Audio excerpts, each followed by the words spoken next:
এই মিষ্টি মুখে নিলেই গলে যায়, কিন্তু এর স্বাদ যেন ফুরোয় না। ঐতিহ্যবাহী এই মিষ্টান্ন দেশের গণ্ডি পেরিয়ে কানাডা, আমেরিকা ও সিঙ্গাপুরে দাপট দেখাচ্ছে।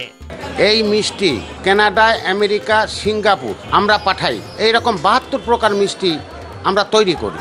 জেলাতে কয়েক দশক আগে থেকেই দুগ্ধজাত এই পণ্য তৈরি হলেও ৬০-এর দশকে নতুনত্বের ছোঁয়ায় বদলে যায় মিষ্টান্নের স্বাদ ও চাহিদা।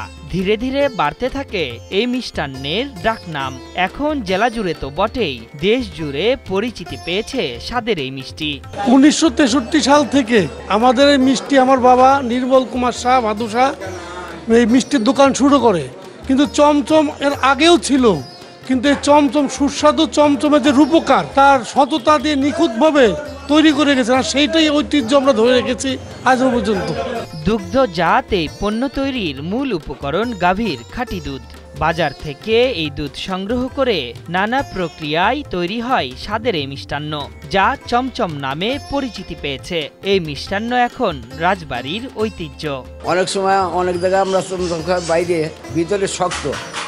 আমাদের চমচম বলে একটাই বৈশিষ্ট্য, যে আপনি গালের মধ্যে দিয়ে যদি জিহ্বা দিয়ে ঠাসা দেন, চমচমটা খাইতে ইচ্ছে করবে, সুস্বাদু খুব। জেলায় একসময় রাজার বাড়ি দেখতে দূর দূরান্ত থেকে দর্শনার্থীরা ছুটে আসতেন, তবে সেই প্রথা আর নেই। তাতে কি, শুধু চমচমের স্বাদ নিতেই এই এলাকায় আসেন পর্যটকরা। ও ধরনের ভিআইপি গেস্ট রাজবাড়িতে আসে, তারা মিষ্টি চমচমটা পছন্দ করে খায় এবং সাথে খাওয়ার পরে নিয়ে যায় বাড়ির পরিবারের জন্য। স্বাদের চমচম বিক্রি হচ্ছে 450 টাকায়। এই মিষ্টিকে ঘিরে জেলায় গড়ে উঠেছে অসংখ্য দোকান।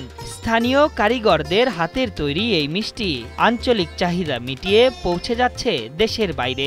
অন্যান্য মিষ্টি আছে, পাপড়ি সন্দেশ, রোল সন্দেশ, হাফসি সন্দেশ, কাপসি সন্দেশ, এইরকম ৭২ প্রকার মিষ্টি আমরা তৈরি করি। খাঁটি দুধের খাঁটি ছানার মিষ্টি তৈরি হয় এখানে। সবার জন্য নিরাপদ খাদ্য নিশ্চিত করতে দুগ্ধজাত পণ্য প্রস্তুতকারী প্রতিষ্ঠানের কর্মীদের প্রশিক্ষণ দিচ্ছে বাংলাদেশ নিরাপদ খাদ্য কর্তৃপক্ষ। সেই সাথে ভেজাল খাবার বন্ধেও অভিযানের কথা জানিয়েছেন এই কর্মকর্তা।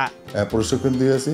এই প্রশিক্ষণে তারা একজন ভোক্তার কে কিভাবে একেবারে খাদ্য তৈরি থেকে শুরু করে ভোক্তার খাওয়ার আগ পর্যন্ত প্রত্যেকটি চ্যানেল যাতে নিরাপদ এবং নিশ্চিত থাকে সেই ব্যাপারে তাদেরকে সজাগ করে প্রশিক্ষণ দেওয়া হয়েছে।